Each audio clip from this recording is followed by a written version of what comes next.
नमस्कार सर। आज राकेश सिन्हा जी के साथ दिन भर का आज का कार्यक्रम आपका था और कैसा रहा केंद्रीय विद्यालय से जो सशक्त और तंदुरुस्त बालक जो आपने शुरुआत की उससे लेकर अभी तक? आपको भी बहुत बहुत धन्यवाद। प्रधानमंत्री जी का कार्यक्रम था कि सांसद को केवल पार्टी का ही काम नहीं करना है और संसद में अपना वक्तव्य ही नहीं देना है बल्कि समाज की गतिविधि को भी जानना है। इसलिए तंदुरुस्त बालक कार्यक्रम प्रधानमंत्री जी का है। ये कार्यक्रम केंद्रीय विद्यालय फर्टिलाइजर में हुआ। वहाँ पर केंद्रीय विद्यालय के बच्चों के द्वारा ढेर सारा ऐसा कार्यक्रम दिखाया गया जो बच्चे तंदुरुस्त हो सकते हैं, शारीरिक रूप से भी और मानसिक रूप से भी। वो कार्यक्रम बहुत अच्छा रहा। उसमें डॉक्टर का भी अपना व्याख्यान चला। माननीय राज्यसभा सांसद राकेश सिन्हा जी का भी बहुत अच्छा बौद्धिक रहा। इसके बाद एक कार्यक्रम आपको मोहनपुर गांव में हुआ, जहां पर मोहनपुर गांव के लोगों ने चुनौती दी लोगों को, खास करके यहाँ के विधायक और सांसद को भी, कि समाज के लोगों के द्वारा वहाँ पर क्लास रूम बनाया गया, हॉल बनाया गया, पुस्तकालय बनाया गया, जिसका उद्घाटन माननीय राकेश सिन्हा जी के द्वारा हुआ।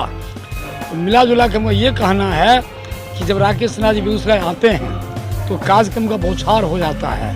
नमस्कार, मैं हूं सोमेश चौधरी। आप देख रहे हैं द न्यूज़ 19 हिंदी और हमारे साथ बेगूसराय की एक ऐसी शख्सियत है जिनको दूसरा दिनकर कहा जाता है शिक्षा के नाम पर। सर, आपका दौरा आज दिन भर रहा और आप केंद्रीय विद्यालय के तंदुरुस्त बालक से आपने स्टार्ट किया और इसका उद्देश्य क्या था, ध्येय क्या था, इस पर कुछ प्रकाश डालें। देखिए, माननीय प्रधानमंत्री श्री नरेंद्र मोदी जी ने जनप्रतिनिधियों को प्रेरित भी किया है और उन्हें निर्देशित भी किया है।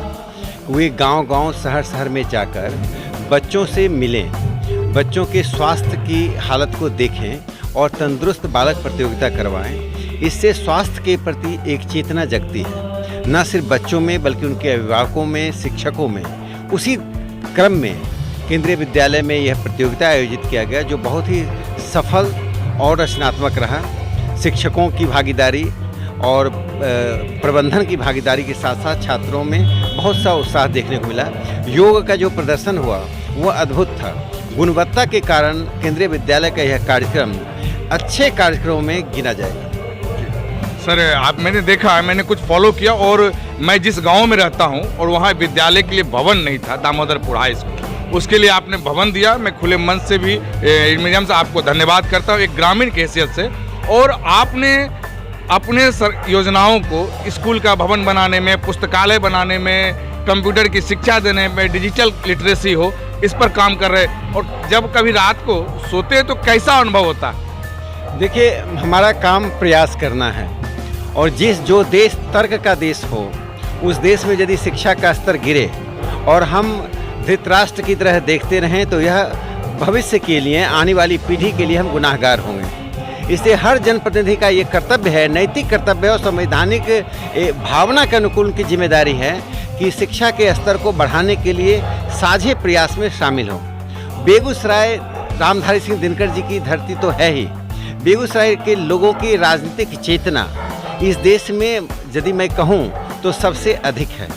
उस चेतना के कारण बेगूसराय के लोगों में शिक्षा के प्रति रुचि, शिक्षा के प्रति झुकाव सबसे अधिक है। गरीब लोग खेत बेचकर भी अपने बच्चों को पढ़ाते हैं। ऐसा उदाहरण सिर्फ उदाहरण के रूप में नहीं है, सामान्य बात बेगूसराय में है जो बेगूसराय को एक अपवाद बना देता है। सर, ये दिनकर की धरती और दिनकर जी का आपने नाम लिया। दिनकर जी ने एक बात कही थी कि राजनीति जब लड़खड़ाती है तो साहित्य उसका सहारा बनती है। और बेगूसराय में आपके राज्यसभा सांसद बनने के बाद एक शिक्षाविद के रूप में आप बार बार आ रहे हैं, तो क्या देख रहे बेगूसराय की राजनीति में कुछ चेंजिंग आया यहाँ के लोगों के भावों में? और बहुत लोग आपके तरफ टकटकी भरी निगाहों से देख रहे हैं, उसके लिए बेगूसराय को आप हमेशा ही गोद लेने का काम करेंगे? देखिए, बेगूसराय एक औद्योगिक क्षेत्र है और औद्योगिक क्षेत्र के नाते इसके साथ जो न्याय होना चाहिए वो न्याय नहीं हुआ है।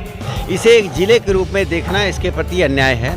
और औद्योगिक क्षेत्र के नाते बाहर से आने वाले लोगों की संख्या, यहाँ का बिहार के जीडीपी में योगदान और यहाँ पर उद्योग धंधों के कारण आर्थिक गतिविधियों में वृद्धि, इन सब के कारण यहाँ का जो जनसंख्यिकी है यानी डेमोग्राफी है वह अन्य जिलों से भिन्न है। इसलिए यहाँ विश्वविद्यालय होना, यहाँ ट्रॉमा सेंटर बनना, यहाँ एयरपोर्ट बनना और यहाँ के यातायात को सुचारू करना है, ये 4 बातों के अलावा एक जो सबसे महत्वपूर्ण बात है, बेगूसराय में दियारा और चौर का सबसे अधिक प्रभाव है।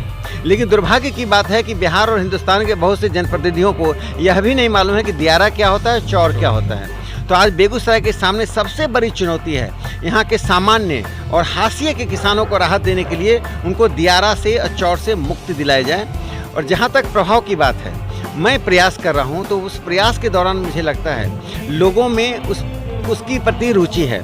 रचनात्मक राजनीति लोग करना चाहते हैं, जिस राजनीति में समाज में सौहार्द आए, जिस राजनीति में सांप्रदायिक सौहार्द आए, जातीय सौहार्द आए और लोग साझा प्रयास करें। लेकिन जिस राजनीति से, जिस वाणी से, जिस व्यवहार से, जिस कर्म से सौहार्द टूटता है, उसे बेगूसराय के लोग खारिज करते हैं। जी सर, राजनीति पर बात हो गई, शिक्षा पे बात हो गई और खेलकूद पे बात करते हैं। चूँकि यहाँ के जो सांसद हैं वो केंद्रीय मंत्री भी है पंचायती राज के, और मैं ये सवाल हमेशा आपके पास, उनके पास भी उठाता रहा हूँ कि संविधान संशोधन 73वें और 74वें के साथ 29 विषय दिए गए हैं, उसमें खेल कूद हिस्सा नहीं है। क्या ये ग्राम सभा का हिस्सा नहीं बन सकता? इसके लिए आप क्या प्रयास करेंगे? क्योंकि मैं आपका अभिनंदन करता हूं कि आपने एक बहुत ही मौलिक सवाल उठाया है और इस बुनियादी प्रश्न पर सभी को सोचने के लिए बाध्य होना पड़ेगा।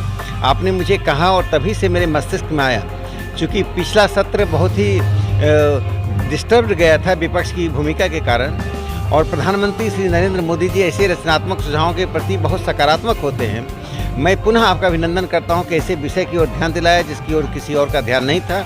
इस पर मैं निजी विधेयक यानी प्राइवेट मेंबर बिल लाने के लिए विचार कर रहा हूं। आप ये देखिए, मैं बेगूसराय के अलग अलग शख्सियतों से मुलाकात किया, लेकिन आज जिस शख्सियत से हम मुलाकात कर रहे हैं वो बेगूसराय को दशा और दिशा बदलने का काम कर रहे हैं। न्यूज़ 19 हिंदी से सोमेश चौधरी।